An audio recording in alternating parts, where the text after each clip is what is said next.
In part 2, you'll hear how a wide range of life experiences shaped Christine's views. Topics range from yoga, sexuality, and tantric practices that inspired the launch of her new company, Rosebud Woman. This new skincare line has been wildly accepted as they assist with self-love and self-care in the most intimate, private parts.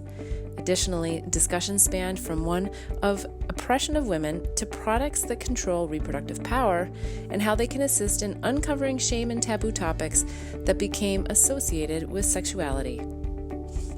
Don't miss out on all the show segments and hear more incredible stories of my guests on future episodes when you like and subscribe to my YouTube channel and Facebook page, Beth Bell Live.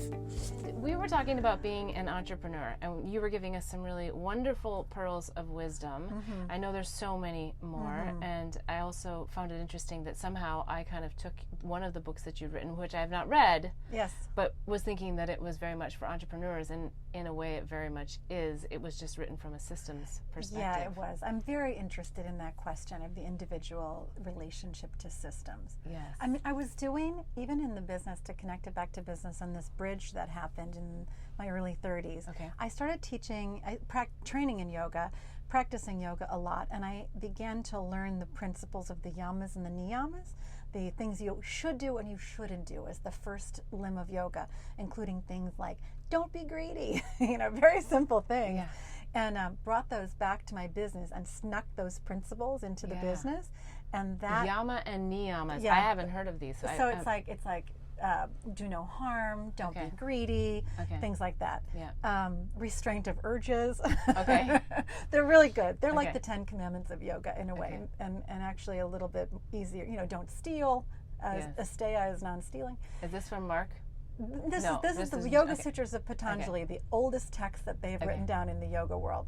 And I snuck them into my business and immediately started seeing lower customer turnover, better retention on the team. Like as you started to shift your values to be in more alignment with these wisdom traditions, and the business started acting more and more like that, it actually immediately paid back. Like we were a better friend to the customer and to the supplier. So I like that a lot. I wish I'd learned that earlier, but I believe that the way I lead is highly tied to that spiritual practice and that meditation practice and all that stuff. And that our systems like schools and hospitals and governments are also tied to what we internally believe about ourselves and our relationship to the world. And the name of the book?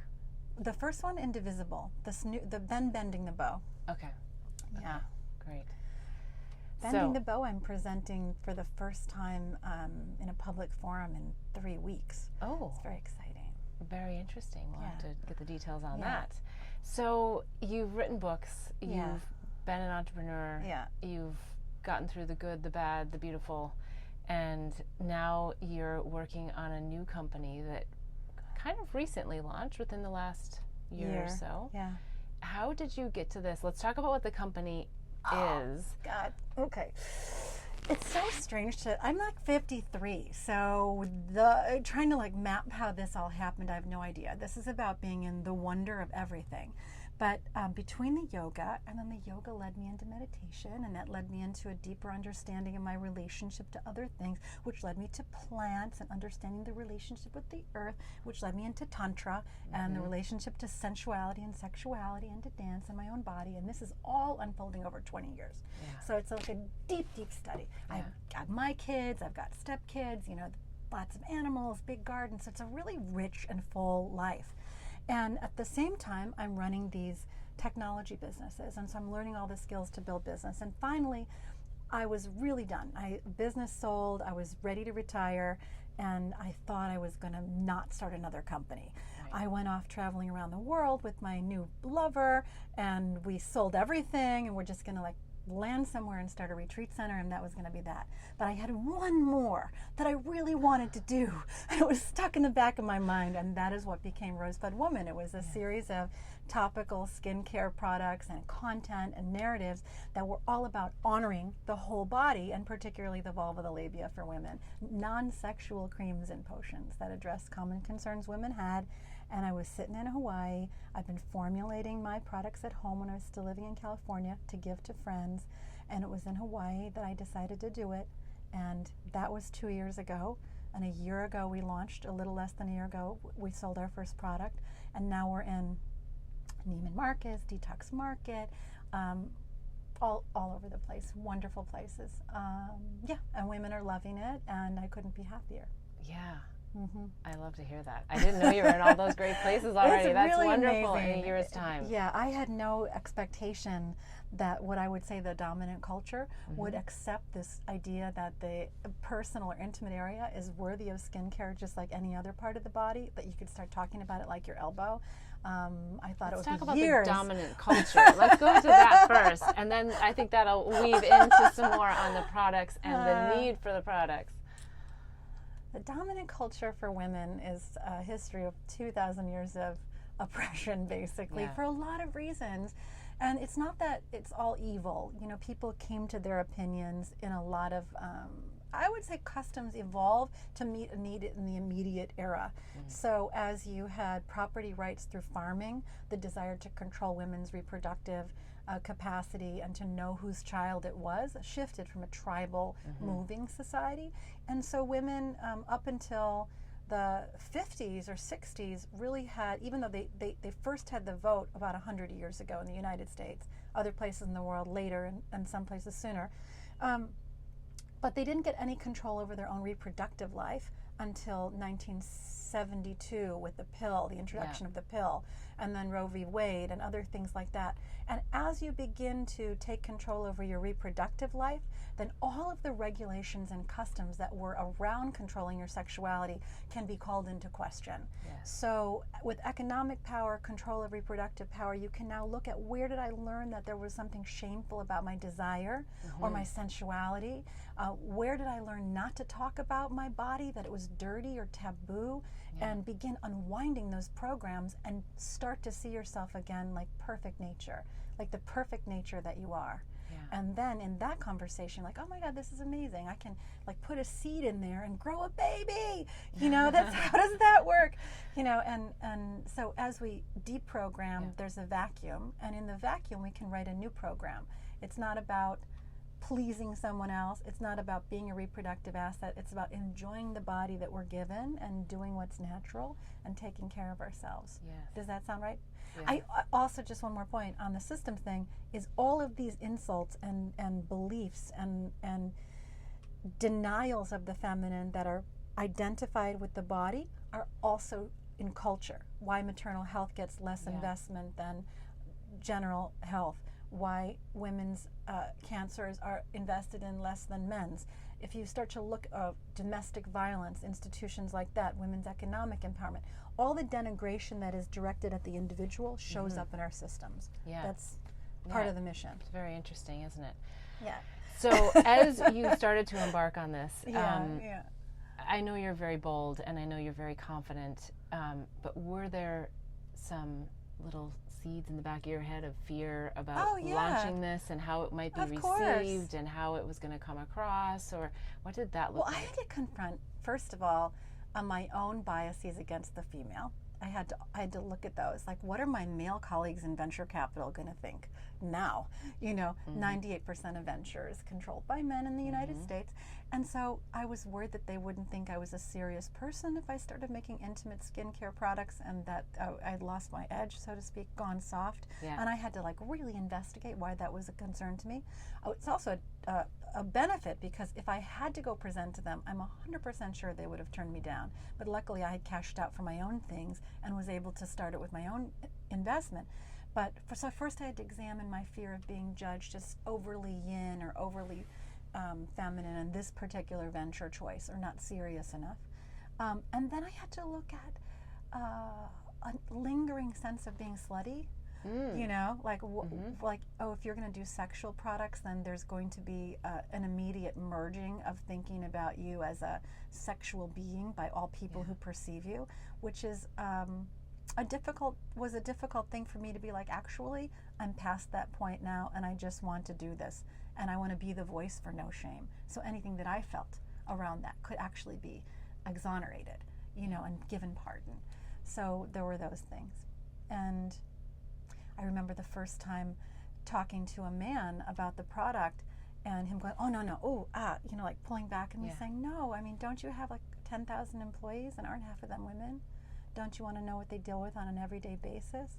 And just standing my ground and waiting for the response and watching how that is kind of a medicine to invite people into the conversation to create greater understanding. But being able to talk about it took a little bit of energy. Yeah. Well, I see it as a way to really help unlock a lot of the feminine power within. Yes. But then I also see that there's the masculine that looks at that as a threat, right? Ooh. And it's not so much, it doesn't have to, the discussion can go a lot of different places. I mean, it's not about just men and women. Right. It's about masculine, feminine. And so this happens to help someone who's representing themselves in a woman's body, right, as a woman, to bring in their feminine, bring in their true nature, to help reduce this shame and guilt around sexuality, sensuality. How did Tantra, your experience with Tantra, come into you building this? Two things. First, I want to go back and maybe, to maybe give the Tantra 101 just so that the perspective for the listeners is clear on what Tantra is, because I think there's a lot of preconceived ideas about Tantra as well. Yes, there are. So first I want to just address this question of masculine and feminine. Okay. I'm really hoping to shift people's language. We don't have a great alternative in English, so I'm encouraging people to use yin for the feminine and yang for the masculine, because it is such a misidentification with your embodied self. So yes, you're in a woman's body, a beautiful woman's body, and you have particular needs for your physical parts. But you have such a combination of softness, receptivity of the yin, and the agency of the yang, and everyone has that. Men and women have both sides. Yes. And so I feel that inviting the return of yin in the world is inviting a sensitivity in all beings to an attunement to themselves and to nature and to their connections. So thank you for pointing out that. Tantra 101. All right. So I was lucky to be exposed not to Neo-Tantra, which is the sexual Tantra, but to a form of ancient Kashmir Shaivist Tantra, which is the oldest pre-yogic way of understanding divinity. And basically they say this, that there was a single unified force that wanted to understand and experience itself in all these fragmented forms. And so you, as Beth, are a face of God. The energy of God runs through you. You are a unique emanation of that, never to be replaced. And your entire job in this life is to experience and reflect back to creation another view of what is possible. That the combination of what you see in the world will never be seen by anyone else. Totally unique story.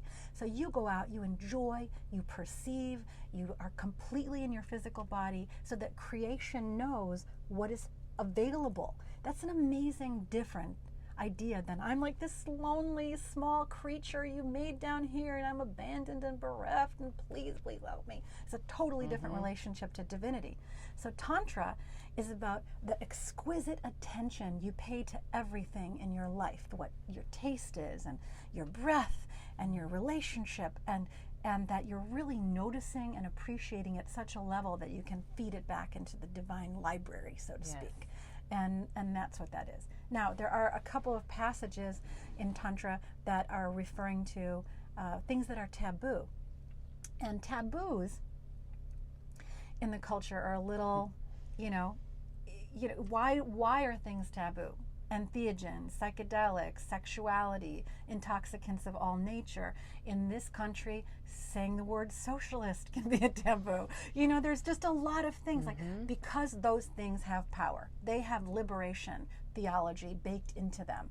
And so what the tantrics were saying is anything that you invest with power and denying something or the shadow of something is giving it power. Whatever you push away has power. Creates a vacuum. So sexuality being repressed deserves to be brought into the light, experienced in all kinds of ways, celebrated so that it both becomes an exquisite extension of your life experience and also it is denied its power in a lot of ways. And so you have this fantastic combination of both. Like bring it into the light, embrace it fully, experience it with your whole being, and then it will diminish its control over you. Yes. So if you go to a Neo Tantra, they will teach you that stuff. how to just be in the sensory experience, how to increase your communication with your partner, how to have full embodied sensation, but there are a lot of other things that they would teach you too if you were in a non-Neo-Tantra way that would make even having dinner better. Right. So It sounds like your experience with your entire environment and energy as a human body. Yeah. Yes. Yes. You are. I mean, I think it's Charles Eisenstein. I forget where I read this, but they say you're not on the earth. You are the earth. That it couldn't exist. You couldn't exist without it. You're perfectly tuned to sun and air and breath, like perfectly made to be in harmony with this environment, and you can't exist without it. Yeah. So it's just our resistance to it. yeah, exactly. To become more aware of that. Yeah.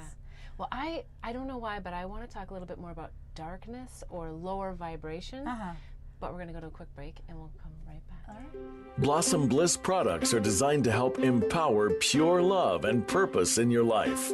It's through the power of words, flowers, and symbols that our products assist you in creating a blissful life.